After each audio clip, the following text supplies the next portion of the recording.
اللہ اللہ اللہ اللہ۔ قرآن میں رمضان کے لیے 4 احکام خصوصیت سے بیان کریں. ایک پر اشارہ دیا ہے لیکن حدیث میں اس کی پھر وضاحت ہے. تو وہ 4 کام میں سب سے پہلا کام کیا ہے؟ بولو بھائی، روزہ. اس میں تو آپشن ہے ہی نہیں، وہ تو رکھنا ہی رکھنا ہے. دوسرا کام اللہ نے رمضان میں جس کا خصوصیت سے ذکر کیا ہے وہ ہے تلاوت قرآن. رمضان کا اور قرآن کا آپس کا بہت گہرا جوڑ ہے. شہر رمضان الذی انزل فیہ القرآن، فرمایا یہ وہ مہینہ ہے جس میں قرآن نازل کیا گیا. یہ وہ مہینہ ہے جس میں قرآن نازل کیا گیا. تو اللہ نے رمضان کا انتخاب کیا ہے قرآن کے نزول کے لیے.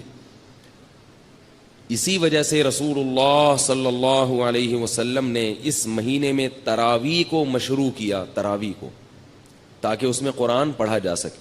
بعض جو متجددین کہہ رہے ہیں کہ تراویح کا نبی سے کوئی ثبوت نہیں ملتا، یہ جھوٹ ہے، غلط بات ہے 100%. تراویح سب سے پہلے کس نے پڑھی ہے؟ محمد صلی اللہ علیہ وسلم نے. 3 دن پڑھ کے چھوڑ اس لیے دی کہ فرض نہ ہو جائے. پھر صحابہ نے ابو بکر کے دور میں ہی شروع کر دی تراویح، حضرت عمر کے دور میں نہیں شروع ہوئی ہے، یاد رکھو. صحابہ پھر پڑھتے رہے ہیں، نبی کے انتقال کے بعد بھی پڑھتے رہے ہیں، کیونکہ اب فرضیت کا امکان ختم ہو گیا تھا.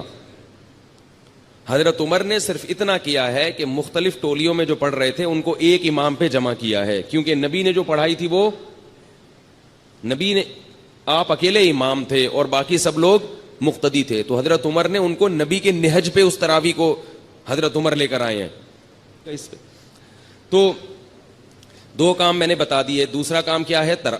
تلاوت. اور اسی کے لیے نبی صلی اللہ علیہ وسلم نے تراویح کو مشروع قرار دیا. پھر آپ صلی اللہ علیہ وسلم حضرت جبریل کے ساتھ رمضان میں قرآن کا دور کیا کرتے تھے.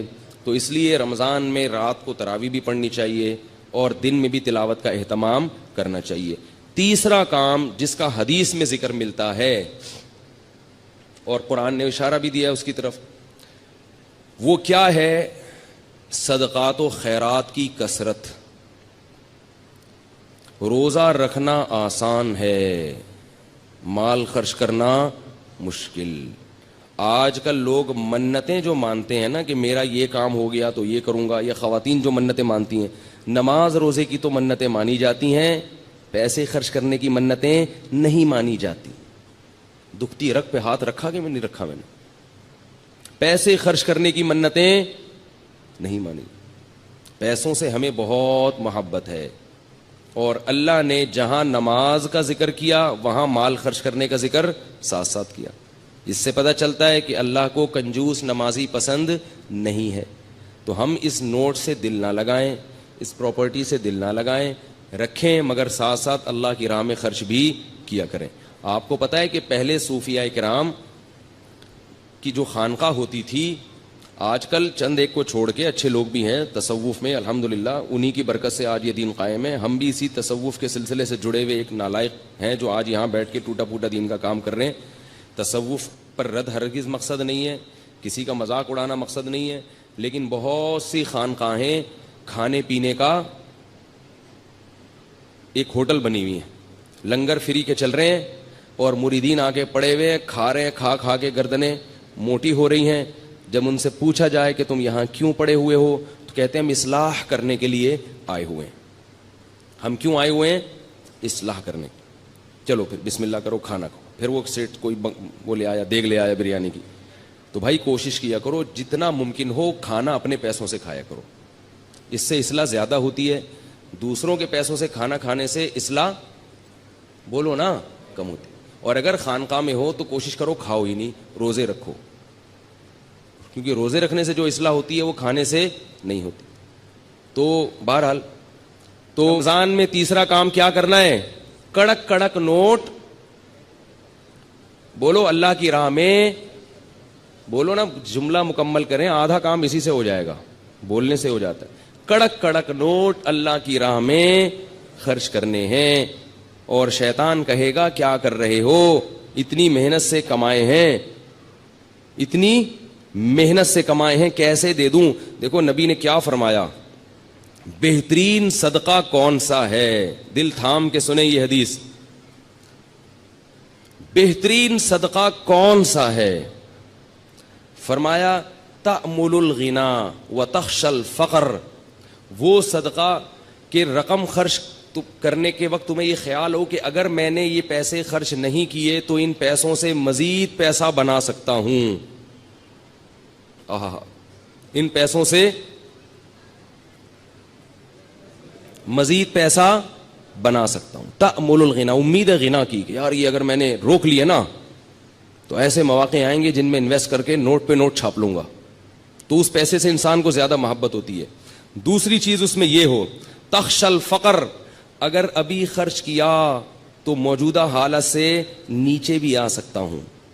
صرف امیدیں نہیں ہیں, خطرات بھی ہیں. تأمر الغنا وتخشى الفقر.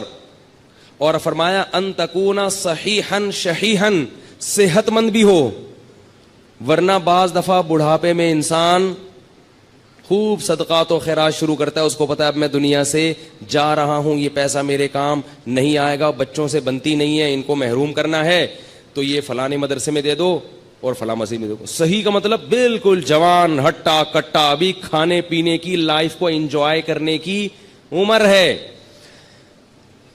یہ میں نہیں کہہ رہا بھائی, مجھ پہ کیوں غصے ہو رہے ہیں؟ میں تھوڑی کہہ رہا ہوں, یہ کون کہہ رہا ہے؟ رسول اللہ, اللہ کے سفیر جو دنیا میں اللہ کا پیغام لے کر آئے تھے. صحیحاً, صحت مند, ہٹا کٹا.